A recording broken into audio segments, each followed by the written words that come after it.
Bismillahirrahmanirrahim. Assalamualaikum warahmatullahi wabarakatuh. Alhamdulillah wassalatu wassalamu ala Rasulillah wa ala alihi washabbihi wa man tabi'a hudah. Asyhadu an la ilaha illallah wahdahu la syarika lah wa asyhadu anna Muhammadan abduhu wa rasuluhu la nabiyya ba'dah. Rabbi syrah li sadri wa yassir li amri wa hlul 'uqdatam min lisani yafqahu qawli. Allahumma anfa'na bima 'allamtana wa 'allimna ma yanfa'una wa zidna 'ilman nafi'a. Allahumma inna nas'aluka 'ilman nafi'a wa rizqan wasi'a wa 'amalan mutaqabbala. Pemirsa Ibaska TV yang dirahmati Allah Subhanahu wa taala, alhamdulillah pertemuan hari ini Allah Subhanahu wa taala berikan kenikmatan kepada kita yang luar biasa, nikmatul iman, nikmat keimanan, nikmat kesehatan, dan nikmat kita bisa melaksanakan aktivitas kita sehari-hari dengan kemudahan dari Allah Subhanahu wa taala. Pemirsa Ibaska TV yang dirahmati Allah Subhanahu wa taala, insyaallah pada pertemuan kali ini kita akan membahas satu tema memperkokoh semangat jihad dan niat, ya. Tema ini berkaitan dengan hadis yang ketiga dari kitab Riyadhus Shalihin yang fokus membahas tentang niat.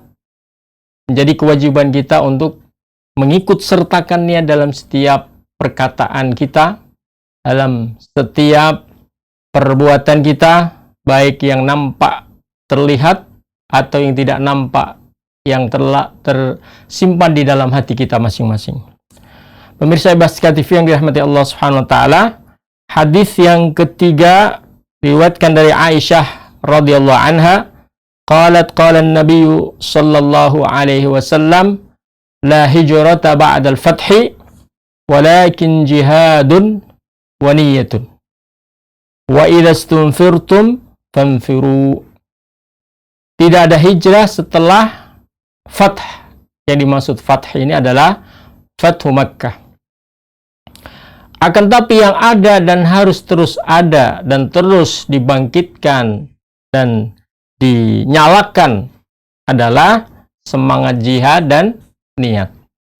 Wa idza stunfirtum, jika kalian diperintahkan untuk keluar, ya, berjihad, maka famfiru, maka hendaklah bergegas untuk berjihad bersama-sama dengan umat Islam yang lainnya.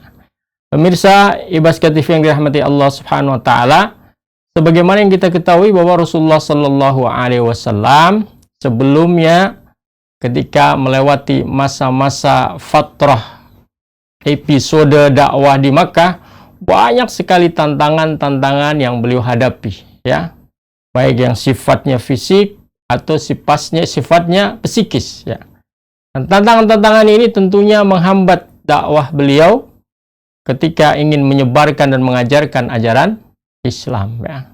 Sama juga dengan kita semuanya, kehidupan sehari-hari kita pasti juga akan berhadapan dengan tantangan-tantangan ketika kita ingin mengenalkan kebaikan, ketika kita ingin mengajarkan kebaikan, ketika kita misalkan Bapak Ibu sekalian, ya, dalam rangka untuk menghidupkan Islam, maka dihidupkanlah majelis taklim, ya. Bahkan dalam skup yang lebih terstruktur, terorganisir juga mungkin dalam lembaga-lembaga pendidikan, ya. Di awal-awal tumbuhnya pasti akan banyak tantangan yang akan dihadapi, ya. Maka dari itu ketika Rasulullah Shallallahu alaihi wasallam beliau bersama dengan sahabat-sahabat beliau berada di Makkah, semuanya menghadapi tantangan yang sangat berat. Hingga akhirnya beliau dan para sahabat diizinkan oleh Allah Subhanahu wa taala untuk melakukan hijrah, untuk berpindah tempat, mencari tempat yang lebih progresif, mencari tempat yang lebih kondusif, yang lebih menerima dakwah Islam, yang lebih menerima kebaikan, yang terbuka hati dan pikiran mereka. Hingga akhirnya terjadilah peristiwa yang besar yang dikenal dengan al-hijrah. Hijrah Rasulullah Sallallahu Alaihi Wasallam beserta dengan para sahabatnya. Dan hijrah ini sifatnya adalah hijrah tempat, karena beliau dan sahabatnya berpindah dari posisi awalnya mereka semuanya berada di Makkah, kemudian berpindah ke sebuah tempat yang namanya saat itu Yathrib, dan kemudian diganti dengan namanya Al-Madinah Al-Munawwarah. Jadi berpindah tempat, ya. Secara fisik berpindah, tempatnya juga berpindah, ya.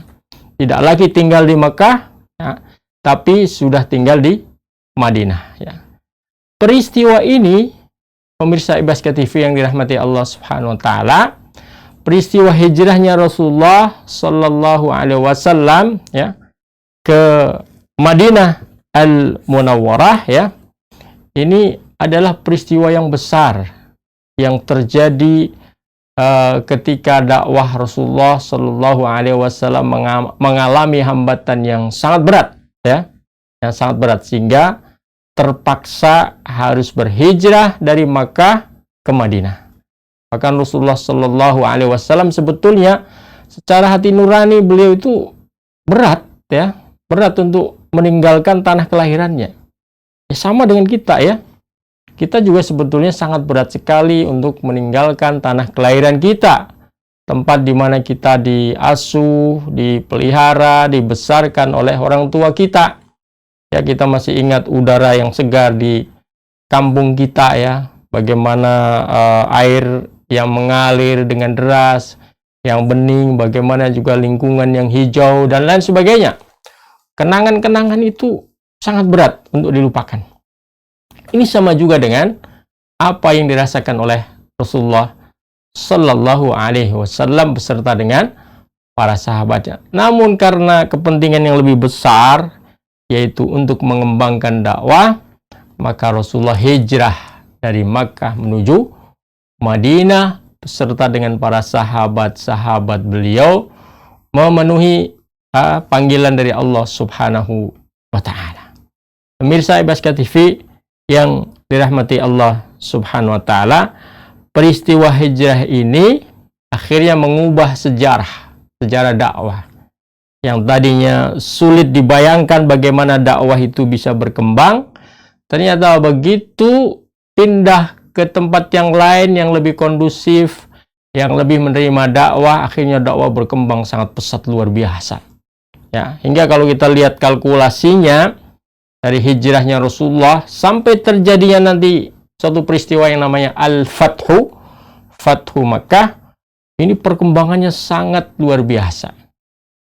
Saya mencatat beberapa tulisan dari beberapa referensi, ya, bahwa pada tahun pertama, pada dulu awal Rasulullah hijrah, pengikut beliau mungkin kisaran 110-an lah, sekitar itu, 110, 114 begitu, ya.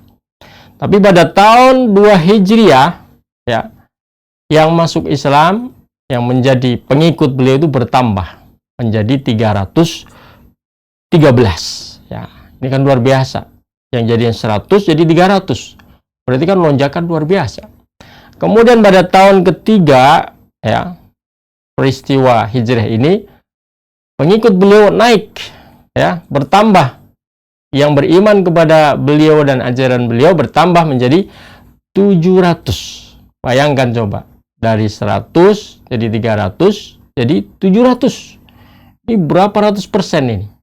Jadi banyak sekali. Kemudian pada tahun 5 Hijriah, pengikut beliau yang masuk Islam tercatat sampai 5.000, ya, sampai 5.000. Naik lagi ketika tahun ke-8 Hijriah, ya. Ini terjadi 2 kali lonjakan, ya. Nah, kalau kita sekarang ini mungkin pakai sensus, ya. Itu sekitar 10.000. Nah, dari 3.000 tahun ke-5 Hijriah, tahun ke-8 Hijriah jadi 10.000, bahkan di akhir-akhir berikutnya jadi 12.000, ya. Jadi 12.000 pengikut beliau. Ini menjadi suatu kejadian yang luar biasa, ya. Sangat banyak sekali yang beriman kepada ajaran Rasulullah Sallallahu Alaihi Wasallam yang masuk Islam, ya. Pada tahun ke-8 inilah terjadi peristiwa yang lebih besar lagi. Apa itu peristiwanya? yang lebih dikenal dengan Fathu Makkah, terbukanya kota Mekah atau dikuasainya kota Mekah. Rasulullah kembali ke Mekah dalam keadaan menang, dalam keadaan bisa menguasai kota Mekah yang dulunya kota Mekah mengusir beliau, ya, bahkan penduduk Mekah semuanya membenci beliau, ya, mengintimidasi beliau ketika dakwah, ya. Sekarang berbalik, begitu beliau datang ke Mekah dengan membawa pengikut beliau sekitar puluhan ribu tadi, ya, semua kota Mekah, ya, semua kota Mekah berubah kondisi, situasi dan keadaannya. Semuanya mereka beriman kepada Rasulullah Sallallahu Alaihi Wasallam, ya. Ini adalah peristiwa yang sangat besar dan berubahlah kota Mekah secara istilah yang tadinya sebagai daru kufrin menjadi daru imanin, ya. Negeri yang penuh dengan kekufuran kemudian berubah menjadi negeri yang penuh dengan keimanan, ya. Maka oleh karena itu hadis ini yang berbunyi la hijrata ba'dal fathi, tidak ada hijrah setelah Fathu Makkah, ini maksudnya apa? Maksudnya bahwa tidak ada peristiwa hijrah yang semisalnya yang terjadi dari kota Mekah dan menuju ke Madinah. Tidak ada peristiwa secara fisik hijrah dari Mekah ke Madinah lagi, nggak ada, udah selesai, tidak ada, ya. Secara fisik, secara spesifik, ya, secara spesifik dari Mekah ke Madinah sudah nggak ada lagi. Kenapa? Karena kota Mekah sudah jadi darul iman, negeri keimanan, ya. Ya, sebagaimana juga kota Madinah, ya, sudah jadi darul iman, negeri penuh dengan keimanan. Semua telah beriman kepada Allah Subhanahu wa Ta'ala, ya. Tidak ada lagi, ya. Tapi yang terjadi apa? Yang terjadi berikutnya adalah walakin jihadun wa ni'atun. Yang harus tetap dihidupkan setelahnya adalah semangat berjihad dan semangat untuk mengokohkan, menguatkan niat berjihad, membetulkan dan meluruskan niat berjihad. Nanti kita akan bahas setelah ini, ya. Pemirsa Ibaska TV yang dirahmati Allah Subhanahu wa Ta'ala, maka oleh karena itu berarti hadis tadi adalah hadis spesifik tentang peristiwa hijrah dari kota Mekah ke Madinah sudah nggak ada lagi terjadi. Nah, tidak ada lagi terjadi. Maka di dalam hadis Rasulullah SAW yang lain ditegaskan, yang intisarinya bahwa bukan berarti hijrah perpindahan tempat di tempat yang lain tidak terjadi, tetap terjadi dan mungkin akan terjadi. Tapi dari Mekah Madinah sudah nggak terjadi lagi. Di tempat lain mungkin saja terjadi, ya. Maka di dalam hadis Rasulullah Sallallahu Alaihi Wasallam menjelaskan, la tanqati'ul hijratu hatta tanqati'ut taubah. Tidaklah terputus hijrah sampai terputusnya taubat atau terhentinya pintu taubat. Wala tanqati'ut taubatu hatta takhruja asy-syamsu min maghribiha.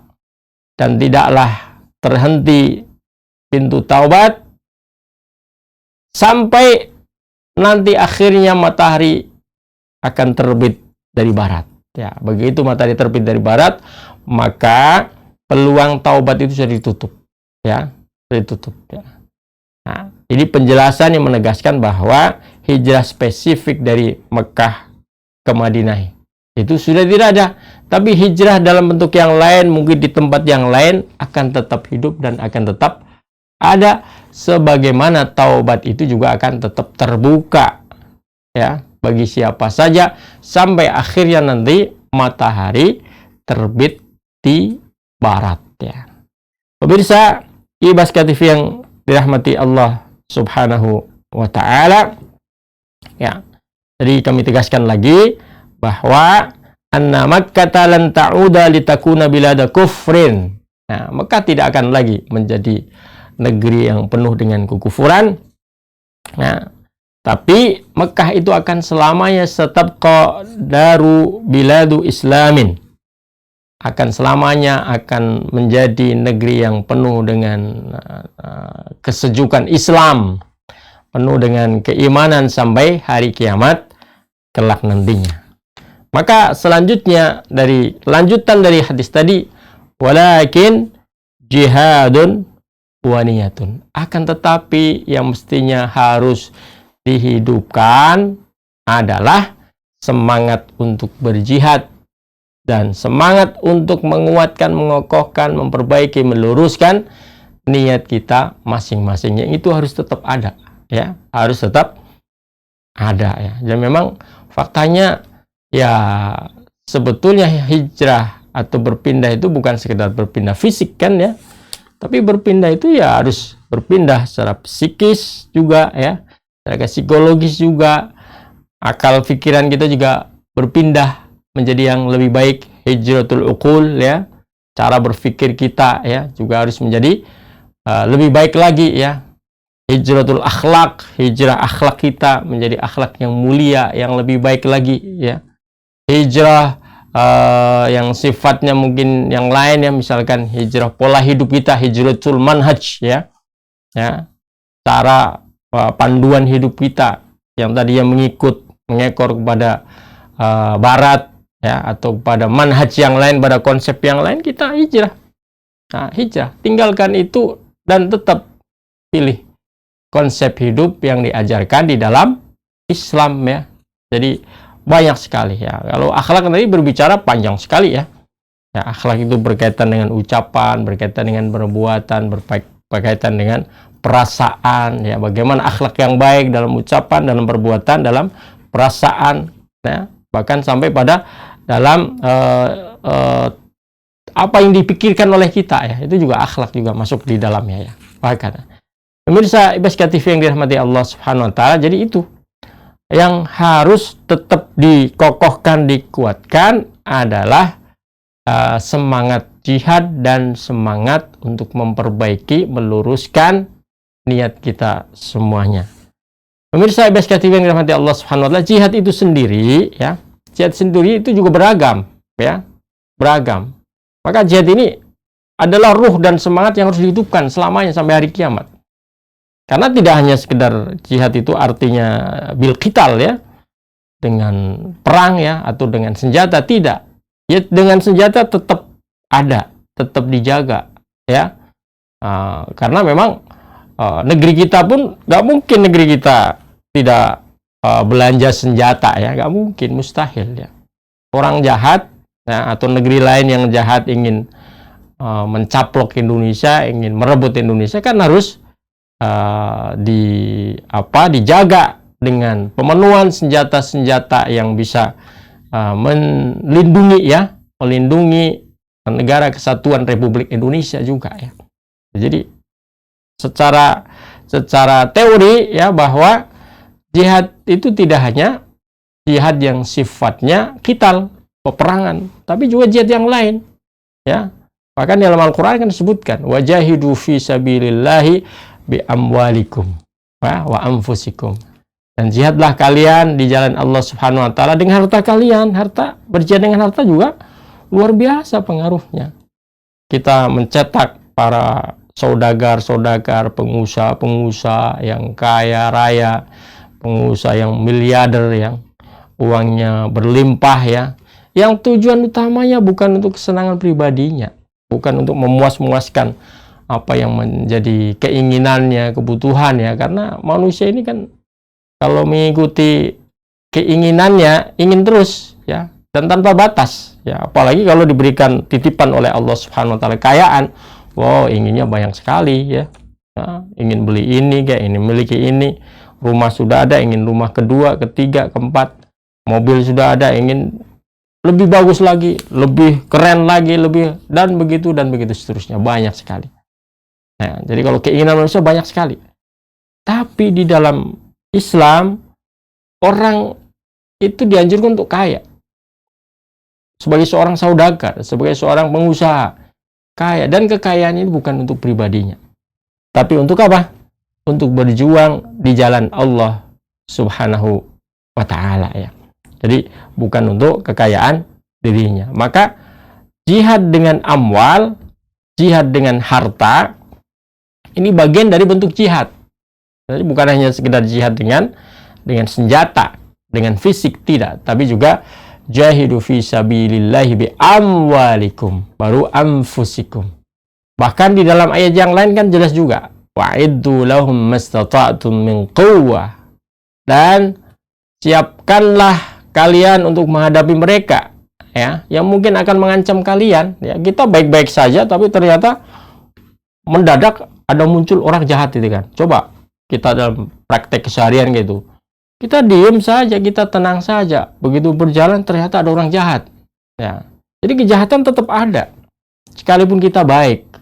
Maka begitu kita sudah menyiapkan diri kita, ada orang jahat yang menghadang kita di tengah jalan, kita udah siap. Misalkan Bapak Ibu sekalian atau adik-adik para remaja itu udah pernah belajar ilmu bela diri ya.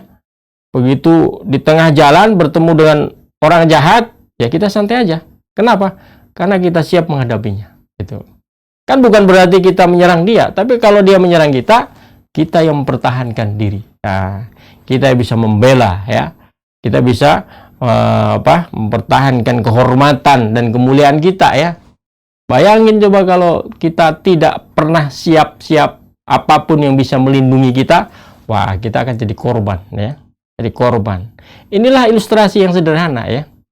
Bahwa kalau dalam Islam itu bukan berarti menyiapkan diri, pandai menggunakan senjata, pandai untuk berlatih bela diri dan sebagainya. Itu bukan untuk menyerang orang, menjahati orang, tidak ya, tidak ya. Untuk siap-siap agar kalau suatu saat bertemu dengan orang-orang jahat, kita bisa mempertahankan diri ya, kita bisa membela. Maka di dalam Al-Quran tadi ya, wa'iddu lahum mastata'tum min quwwah, quwwah, siapkanlah dari segala bentuk kekuatan. Kekuatan apa saja? Kekuatan fisik bisa ya, kekuatan senjata bisa, kekuatan ilmu juga bisa, kekuatan harta juga bisa ya, kekuatan apalagi ya, jaringan sosial juga bisa. Sekarang ini kekuatan media juga bisa. Segala bentuk kekuatan yang tujuannya adalah apa?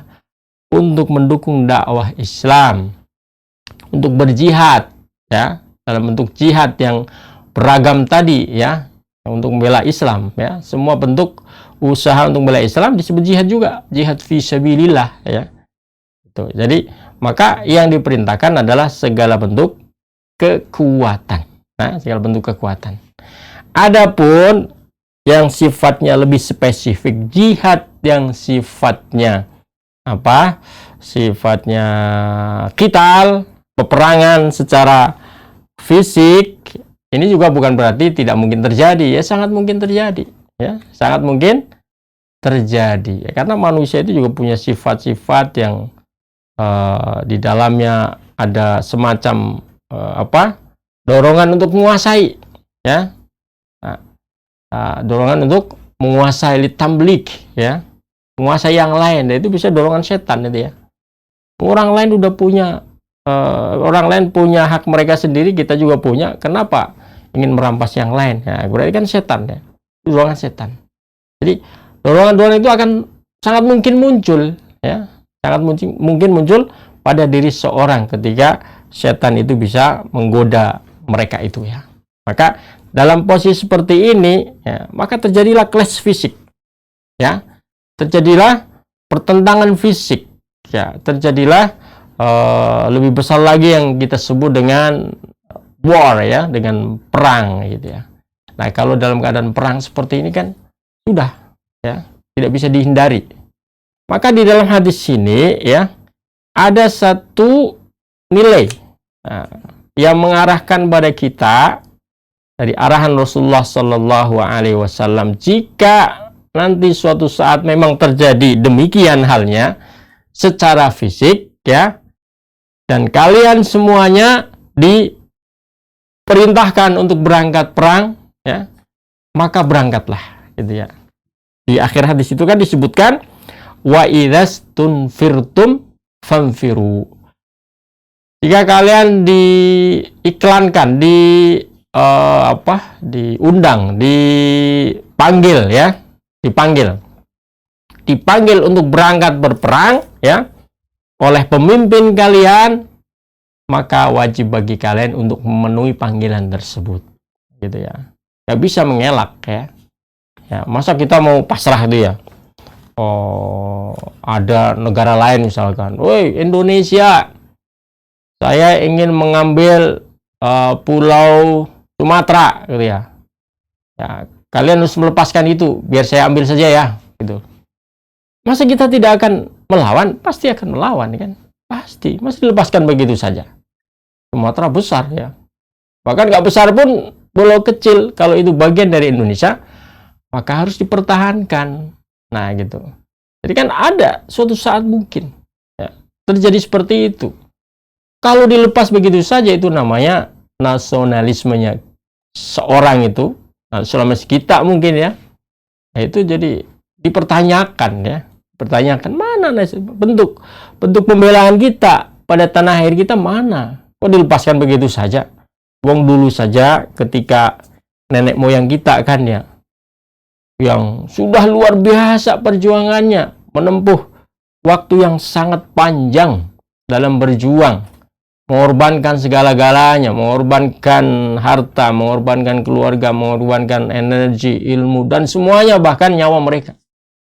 Itu mereka tetap tegar ya, mereka tetap kokoh, kukuh, kekeh ya. Untuk apa? Mempertahankan tanah air, nggak boleh diambil oleh Belanda. Padahal lama itu, luar biasa, 350 tahun. Itu berarti apa? Berarti nasionalisme nenek moyang kita sangat kuat ya. Mereka sangat mencintai tanah air mereka. Nah, kita juga harus begitu ya. Ketika suatu saat memang dipanggil untuk mempertahankan tanah air Indonesia oleh seorang pemimpin yang memimpin negeri ini, maka juga tetap wajib untuk memenuhi panggilan tersebut. Faidastumfirtum famfiru, maka bergegaslah kalian untuk memenuhi panggilan tersebut ya. Jadi nggak boleh ada yang leha-leha, nggak boleh ada yang santai, nggak boleh ada yang menolak ya gitu ya.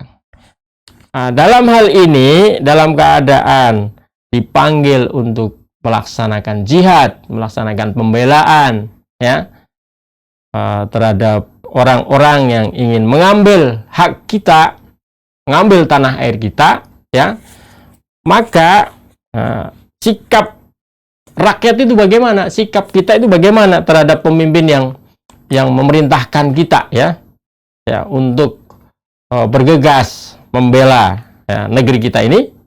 Ini ada empat ya, ada 4 kondisi ya, ada 4 kondisi.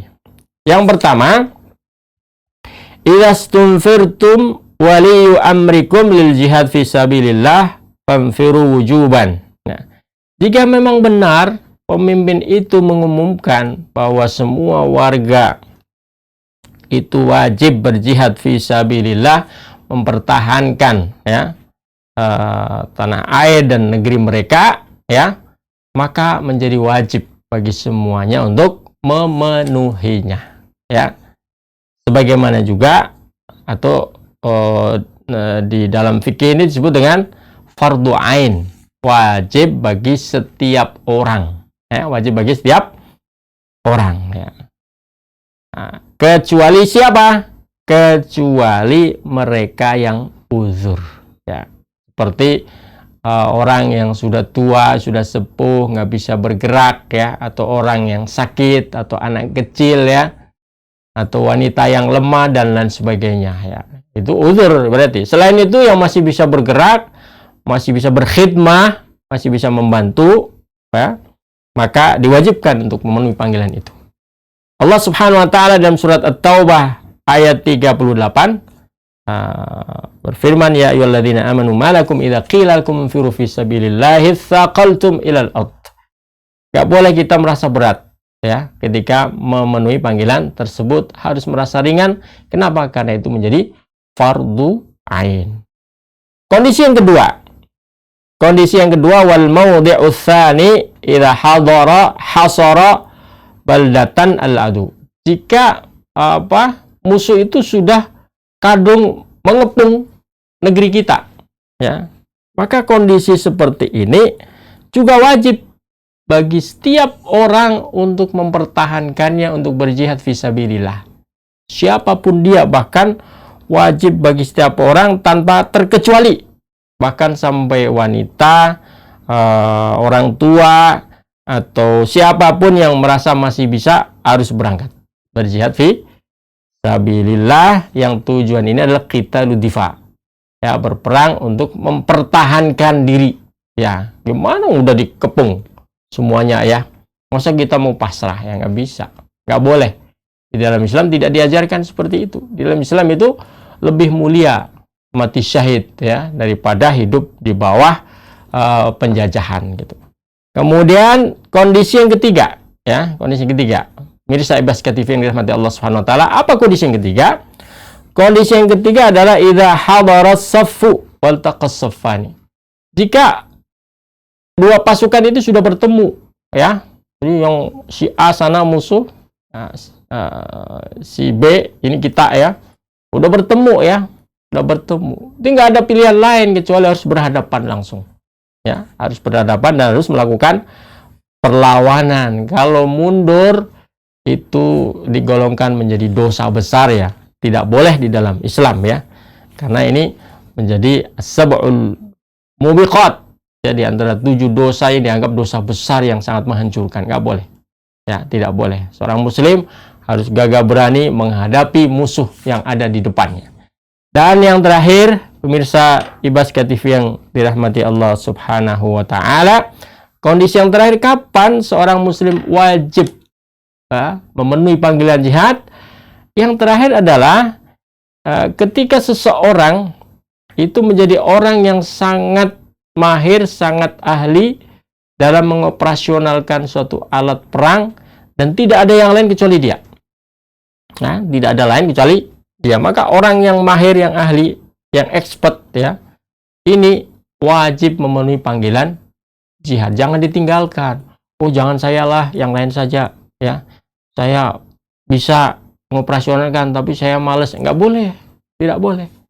Justru ini waktu yang sangat mahal, ya, yang sangat tepat bagi dia untuk memberikan kontribusi yang besar, yang mahal pada negeri dan agama ini, ya. Jadi nggak boleh untuk mundur, ya. Karena kalau dibiarkan, misalkan dia yang satu-satunya menjadi ahli mengoperasionalkan pesawat Sukhoi, jet tempur Sukhoi misalkan, ya.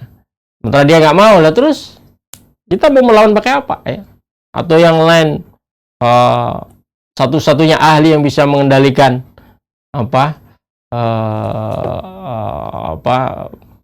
misalkan rudal jarak jauh, ya. Ya, dia nggak boleh melepaskan diri, ya, menolak, ya, panggilan tersebut. Apalagi sudah dipanggil oleh sang pemimpin. Maka saat itu dia harus, ya, berusaha semaksimal mungkin mengeluarkan segala daya upayanya, keahliannya untuk jihad fisabilillah, membela agama dan negeri ini. Pemirsa Ibaska TV yang dirahmati Allah Subhanahu wa taala, itulah beberapa hadis, ya, beberapa keterangan dari hadis Rasulullah Shallallahu alaihi wasallam yang menegaskan bahwa tidak ada jihad, tidak ada hijrah setelah Fathu Mekah. Artinya Fathu Mekah itu dari Mekah udah nggak ada hijrah lagi. Di tempat lain bisa dan mungkin, ya. Tapi yang harus dihidupkan terus-menerus, yang harus dinyalakan, dikuatkan setelah itu adalah semangat berjihad dan semangat untuk menghidupkan niat jihad, meluruskan jihad fi sabilillah, ya. Maka dari itu kita semuanya tidak boleh, ya, tidak boleh dan tidak layak bagi kita, ya, untuk tidak punya semangat jihad, ya. Jihad ini sebagai ruh dalam diri kita, seorang muslim, ya. Jangan dikaburkan makna jihad oleh orang-orang lain yang tidak suka pada Islam. Jihadnya begitu macamnya, nggak cuma satu, tapi harus semangat semuanya, ya. Kalau orang lain selain Islam kan mengaburkan makna jihad, ya. Bahkan jihad itu benci pada setiap orang, kemudian ingin melakukan tindakan perusakan dan sebagainya. Enggak begitu caranya, ya. Jihad kalau pas nggak perang ya jihad yang lain. Jihad ekonomi, jihad teknologi, jihad ilmu, jihad media, jihad sosial, jihad dan lain sebagainya. Tapi ketika perang ya tetap perang. Nah, tidak bisa yang perang yang dihilangkan sementara yang lain, negeri-negeri yang lain pada caplok, dicaplok kemudian direbut, diambil secara paksa dan sebagainya. Nggak bisa ya, tidak bisa. Tetap jihad itu baik secara fisik ya atau non fisik ya, secara material atau non material ya, tetap harus dihidupkan keduanya karena ini menjadi kehormatan dan kemuliaan dalam mempertahankan dan memperjuangkan agama Islam ini. Pemirsa IBASK TV yang dirahmati Allah Subhanahu wa taala, barangkali itu yang bisa kita kaji pada kesempatan kali ini. Semoga Allah Subhanahu wa taala senantiasa menetapkan keimanan pada diri kita semuanya, kecintaan terhadap agama ini ya, hingga kita rela untuk berkorban, rela untuk memperjuangkan segala-galanya demi mencari dan menggapai ridho Allah Subhanahu wa taala. Demikian, barakallahu fikum wa nastaghfirullahal azim walhamdulillahi rabbil alamin. Subhanakallahumma wa bihamdika asyhadu an la ilaha illa anta astaghfiruka wa atubu ilaik wal afu minkum. Wassalamualaikum warahmatullahi wabarakatuh.